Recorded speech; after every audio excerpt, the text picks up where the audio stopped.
Hello, fantabulous souls. Welcome to Psychically Speaking, where we discuss all things body, mind, spirit related. I'm your host, Psychic Lisa Ann.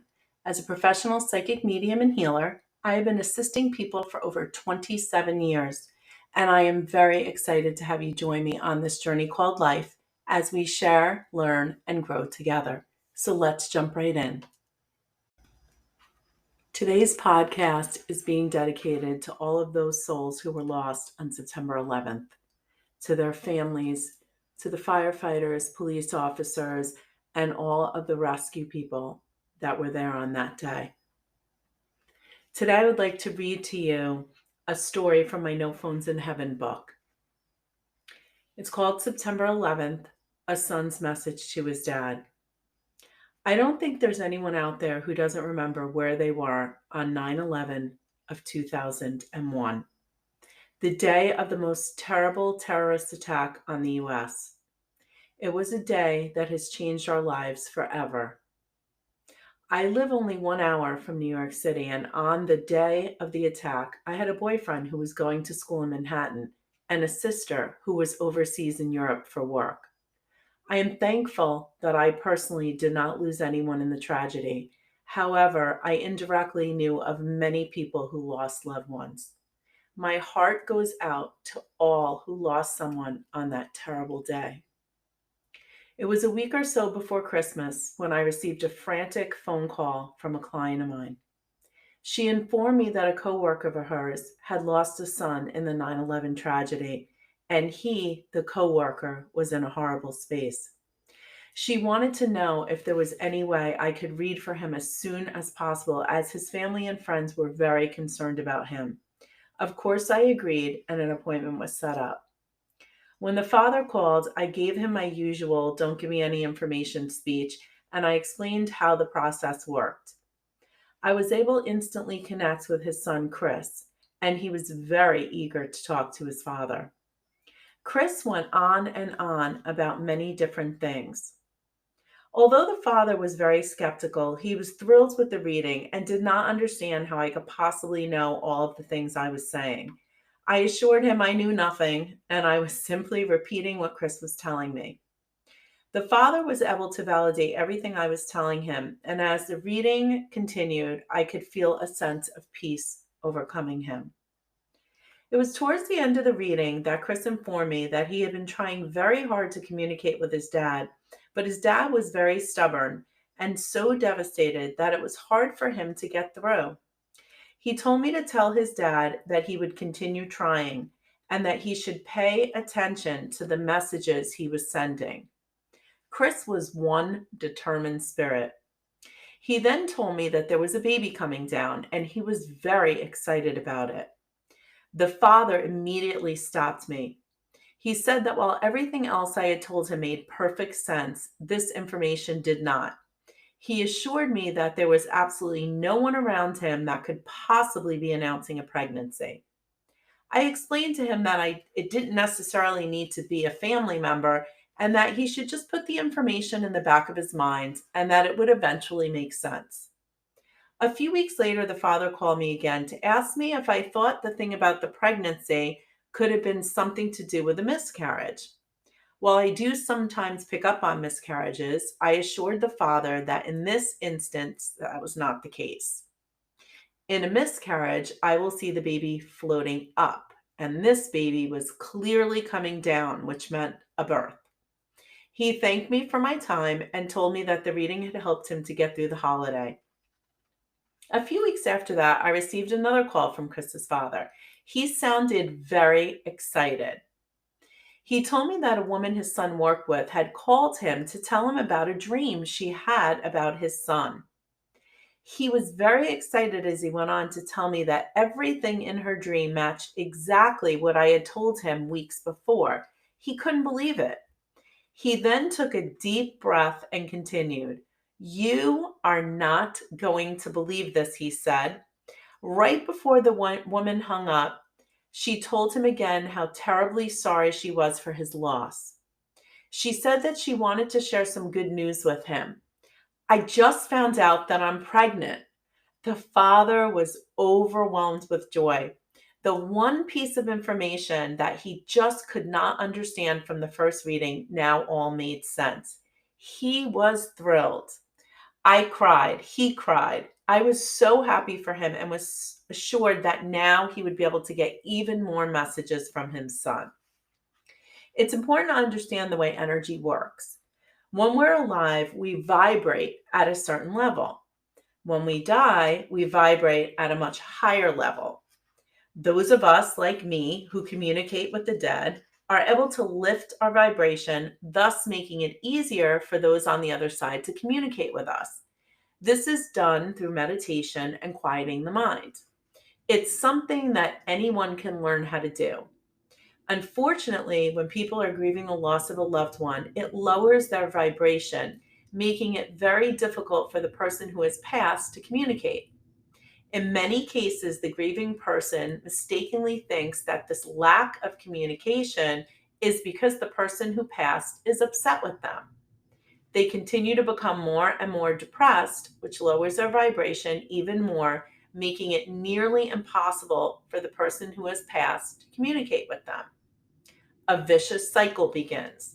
I try to explain this to people who are in deep grief so that they can understand what they need to do in order to be able to connect and to be open to the communications from their loved ones. The loss of a loved one is a horrible thing. I always tell people that on their worst grieving day, when they wonder how they will go on, they need to remember this. There is nothing more our loved ones want than for us to be happy. When we die, we understand why everything has happened. Time on the other side is very different than our time, and our loved ones on the other side know they will be reunited with us very soon. If you are grieving the loss of a loved one, I want you to think about what you would want if the situation was reversed. If you were on the other side and your loved one was still here, you would want them to go on and have the happiest life they could because you'll know you will see them again. That is what they want for us. They want us to be happy and to continue moving forward. They want us to know that when it is our time, they will be there to greet us. And there is no such thing as coincidences. Just as I was putting the finishing touches on my book, Chris's father called me for another reading. It had been several years since my last reading with him. Once again, Chris came through with lots to say. He even helped us with a special recipe he had for cooking vegetables that his dad was longing for. As with many readings, some of the stuff that came through wasn't clicking immediately with his dad. Before I hung up, I told Chris's dad about my book and asked him if he would like me to send him a copy of the story about his son. I was honored to have him read it, and I was thrilled to have him add anything else he could remember about that first reading session. Here is the actual email I received a day or two following the reading with Chris's dad. The last names have been omitted to protect the privacy of these families, and the email has been included with the consent of Chris's dad. Dear Lisa Ann, thank you for sending the chapter to me. Feel free to refer to Chris as Chris or Christopher. When I spoke to you the other night, you mentioned that Chris was with Bobby. It took a while to penetrate, but I eventually realized that Bobby L., who was in the same fire company as Chris. I am always told that Chris is with him. You also mentioned an older man named Peter, who I thought might be Chris's lieutenant. I checked that when I got off the phone, and it is correct. You also mentioned a Steve. I thought it might have been his friend or a brother-in-law, but you said it was someone who crossed over. As soon as I woke up the next day, I remembered that the remaining firefighter from Chris's company was Steve R. You batted 3 for 3. It's a comfort to know he is with his brothers, even now. Chris wouldn't want to be anywhere else. In our first conversation, the first reading I ever did for him, you mentioned that Chris was helped to cross over by a man in a uniform who had been there, meaning the other side, before 9/11. That was a very good friend of my family who was a firefighter with me. He had passed with cancer several years before 9/11. Also, that first time you said that Chris was mentioning the end of April, the beginning of May. His birthday is May 8th. You might want to mention in the chapter that quite a few people had come to you after 9/11 attempting to hear from someone they lost on that day. And Chris was such a strong spirit that he was the first one that was able to come through. A lot of other things that my daughter's friends dreamt validated things that you said, such as Chris went very quickly and he was helping other people. Thank you for the comfort you gave me, Mike. Once again, I'm amazed at the power and strength of love that penetrates through from the other side. I need to add that in all the readings I've done for families of 9/11, there is one common message that has always come through. That message is that no soul crossed over alone. It is my strong belief that as the souls passed one by one, they all waited around the site until the last soul was ready to cross. To all of you who have lost loved ones in that tragic event, know this: your loved ones have touched the souls of so many here. There is not a day that goes by that someone here is not thinking of them. We make better choices in our life. We make sure we enjoy every moment to the fullest. We appreciate our friends and our family, and we strive to be the best we can. We do all of this because we have been so touched by their stories and your loss. Our hearts go out to you. Our prayers are always with you. And know that your loved ones have truly made a difference in our lives. There's so much more that we could talk about on this topic of communicating with loved ones who have passed, and I promise that we will be talking about this a lot more in upcoming podcasts. But for today, we're just going to leave it here. And for those of you who have lost loved ones, I do want to let you know that they are always around you. They aren't just around on birthdays and anniversaries and the day of their passing. They are around you each and every single day.